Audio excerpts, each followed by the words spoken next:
Directeur des opérations de Lysogène.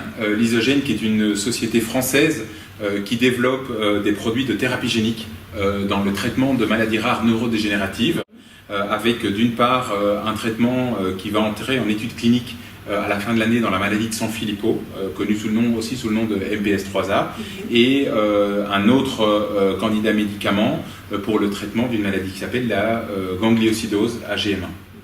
Quels sont vos liens avec la Fondation Maladies Rares? Lysogène est en contact avec la Fondation Maladies Rares depuis longtemps, mais nous sommes spécifiquement rentrés en lien avec le Club POC dans le cadre effectivement de la présentation d'un certain nombre de projets pour lesquels il y avait un besoin de mise en lien entre des chercheurs et des industriels, on va dire comme ça, en tout cas des sociétés de biotechnologie. Effectivement, la Fondation a joué l'intermédiaire pour nous présenter un certain nombre de projets et nous demander quels sont ceux qui potentiellement pouvaient être source d'intérêt pour Lysogène.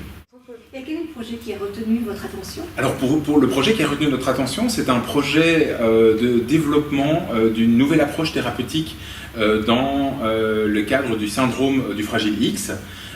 Syndrome du Fragile X qui est une maladie génétique dans le spectre des maladies de l'autisme.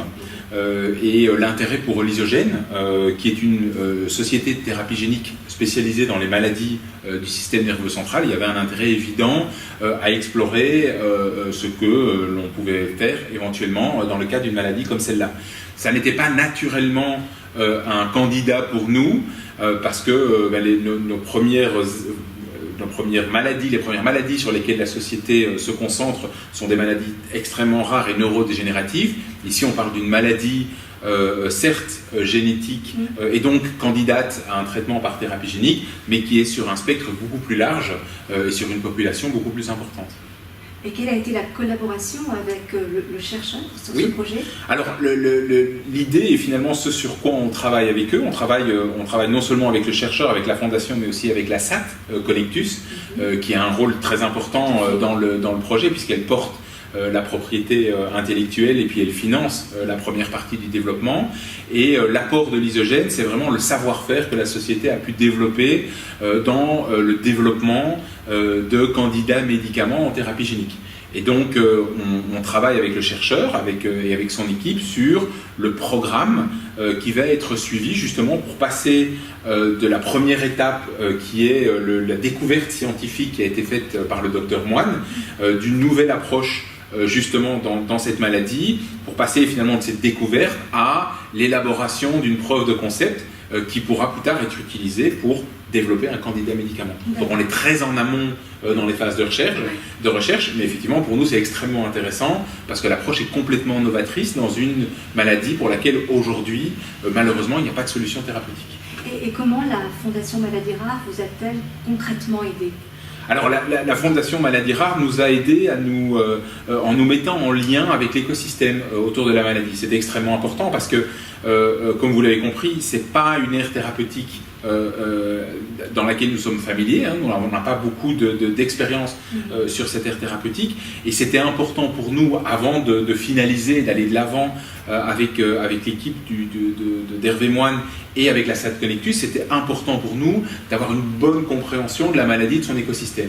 Donc la Fondation a joué un rôle important en nous donnant de l'information et puis en nous mettant en contact avec des associations de patients, avec des chercheurs, avec des cliniciens dans la maladie, de manière à ce que nous puissions mieux comprendre finalement quelle pouvait être l'approche et s'il y avait un intérêt pour cette voie de recherche. Et il est effectivement intéressant, même au stade préclinique, d'avoir une relation avec les cliniciens en amont. Je pense que c'est extrêmement important parce que ça vous aide à comprendre si vous ne faites pas fausse route.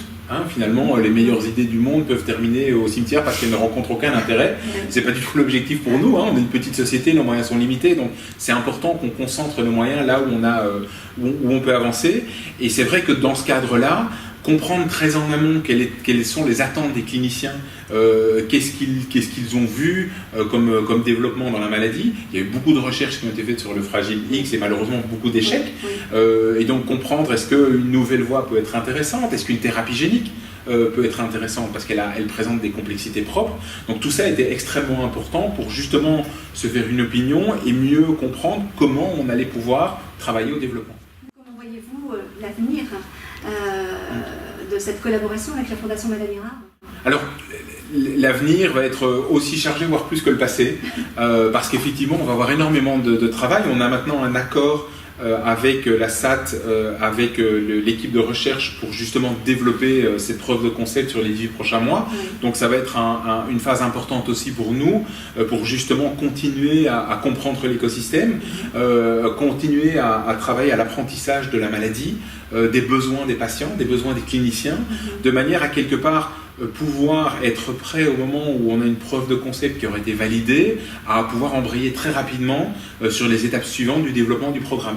Et compte tenu du temps que ça peut prendre de développer ce type de programme, il est très important d'impliquer en amont les cliniciens, les patients, etc., pour bien comprendre comment dimensionner un essai clinique pour qu'il soit pertinent, et puis pour qu'on ait effectivement la meilleure approche possible qui, quelque part, optimise les chances de succès d'un candidat médicament. Donc on aura besoin de la fondation dans les prochains mois, prochaines années, pour justement continuer à nous apporter son soutien sur la mise en contact, quelque part cette idée de rassembler les acteurs autour d'un projet qui est pas uniquement un projet d'Isogène, c'est-à-dire c'est un projet de groupe sur comment est-ce qu'on peut arriver à créer quelque chose autour d'une thèse de recherche très originale.